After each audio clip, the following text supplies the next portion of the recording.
Agora vamos falar sobre a segunda edição do projeto Conectando Histórias, aproximando leitores, com a doutora em educação Maria Laura Possobon Spengler, que está aqui com a gente. Obrigado pela participação, bom dia. Imagina, bom dia, Jorge, é um prazer estar aqui contigo de novo. O que é esse projeto Conectando Histórias, aproximando leitores? Então, esse é um projeto que nós desenvolvemos a primeira edição lá em 2020, durante a pandemia, e naquele momento com lives no YouTube, né, para formação de mediadores de leitura. Com o retorno dessas atividades presenciais, a gente viu a necessidade de retomar esses projetos também com as crianças, né? Então, esse projeto, ele surge da ideia de trazer, né, para os CDIs lá de Gaspar, que são 2, né? Nós vamos atuar em 2 CDIs no próximo mês de março, com atividades, com ações de mediação literária. A escolha dos livros que farão parte desse projeto foram escritos por autoras blumenauenses. Então, nós temos, dessa vez, 3 autoras que fazem parte do projeto, que é a Ana Paula Abreu, a Nana Toledo e a Caroline Carvalho, e que farão parte também de uma segunda ação desse projeto, que acontecerá na biblioteca, lá em Gaspar, no dia 14 de março, que é uma atividade formativa para mediadores, uma roda de conversa com as autoras. De que forma será aplicada, né, essa proposta nas escolas? Então, nós vamos para 2 CDIs. O CDI Tia Maria Elisa, que se localiza no Bela Vista, e o CDI Dorvalina Facchini. Em cada período, as crianças de 3 a 6 anos receberão uma espécie de contação de histórias, que a gente chama de mediação de leitura, né? Então, a partir da leitura dos livros dessas autoras, junto com a produtora cultural, que também é mediadora, Deda Silveira, nós faremos a leitura e a mediação dessas histórias com as crianças das turmas diferentes de 3 a 6 anos. E qual é o objetivo da aplicação dessa proposta? Temos vários objetivos, né? O primeiro deles é dar a conhecer as autoras blumenauenses, que às vezes estão aqui tão pertinho e a gente não conhece, não sabe o que elas publicam, né? Mas o principal deles é possibilitar que essas crianças, as professoras desses espaços e também os mediadores de leitura que terão acesso ao projeto possam vivenciar diferentes experiências estéticas, né?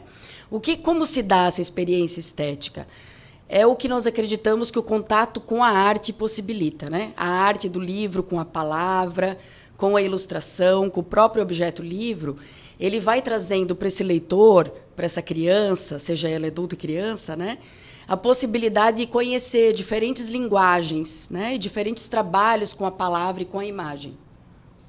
E isso auxilia a criança no seu desenvolvimento na escola também, né? Com certeza, né? As crianças pequenas da educação infantil, a gente sempre visualiza que elas vivenciam esse lugar como uma espécie de estar vivendo a vida, né? De estar produzindo cultura e tudo mais. E o contato com a literatura, quando ela conhece palavras diferentes, diferentes possibilidades dos artistas elaborarem ilustração, ela também está conhecendo o mundo, né? E isso facilita certamente lá no futuro o momento que ela vai aprender a ler e escrever, porque ela já tem um repertório linguístico maior, ela conhece palavras, ela conhece rimas, ela conhece outros lugares do mundo, outros tipos de pessoas que não somente aqueles que ela está habituada, né?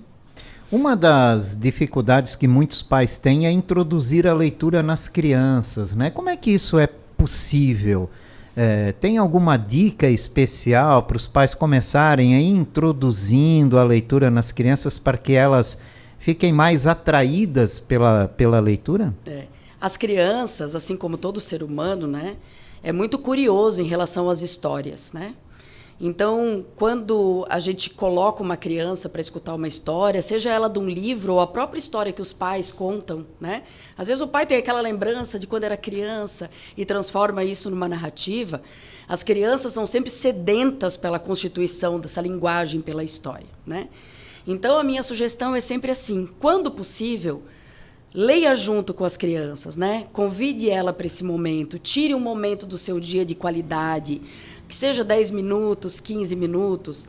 Os pais que gostam de ler também, possibilitem que as crianças os vejam lendo, os vejam folheando os livros, dando importância para que eles têm, né? A criança aprende muito pelo exemplo, então numa casa de leitores, ela com certeza também será uma leitora, né? Ela vai gostar de folhear os livros, de descobrir a possibilidade das páginas. Esse projeto está sendo aplicado em 2 escolas na rede de Gaspar, né? Por que começar por lá e por que com essas escolas? Na verdade, eu sou de Gaspar, né? Então, a minha empresa de cultura se localiza em Gaspar. Esse projeto ele foi viabilizado pela Lei Paulo Gustavo, né, do governo federal, que, de acordo com a organização de cada município, possibilitou a diversos artistas de diversas áreas elaborar esses projetos para aplicação de forma gratuita para a comunidade, né? Então, quando a gente pensa sempre nesses municípios, e às vezes até os municípios menores acabam não tendo tantas ações dessa natureza, né?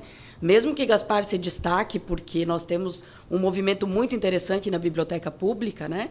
E que os pais podem conhecer também para retirada de livros, por empréstimo de livros. Nós temos um grupo de professoras lá que são voluntárias, que tem uns encontros de mediação de leitura que são muito importantes para as crianças também nas escolas de Gaspar, né? Eu acho que quanto mais lugares a gente atingir, melhor é. E essa lei, Paulo Gustavo, então, viabiliza que a gente possa fazer esse projeto nessas 2 instituições. E valoriza sempre esse hábito da leitura, começar pelas crianças, que é muito importante, né? Exatamente, né? Quanto antes começar, melhor é. E projetos assim são necessários para o desenvolvimento, para melhorar o desenvolvimento das crianças, a atenção das crianças? Com certeza, né? No ano passado, quando eu estive aqui contigo, a gente falou muito sobre a questão da tecnologia, né? Isso. De como as crianças estão imersas nesse mundo tecnológico e como essa imersão na tecnologia tem nos deixado, não só as crianças, né?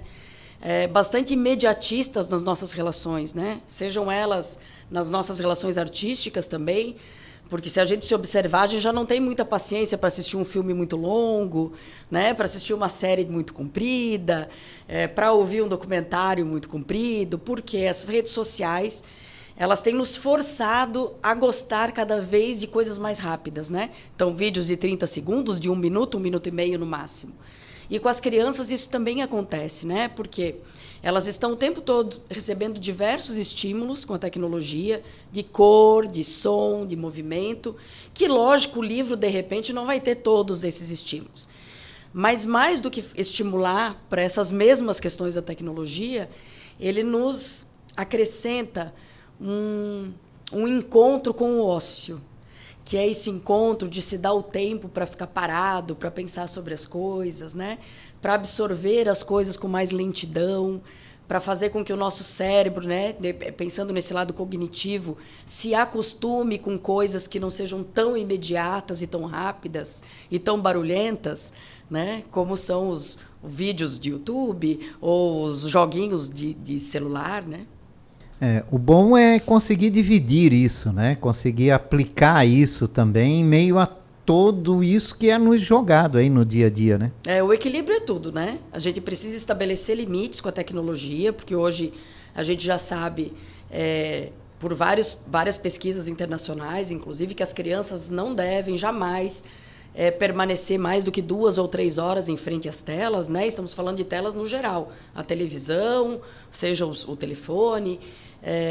Eu acho que o equilíbrio é o encontro, assim. Então, possibilitar que as crianças possam conhecer todas essas linguagens, né? Sem o exagero, sem o excesso de estar na frente das telas o tempo todo. É isso aí.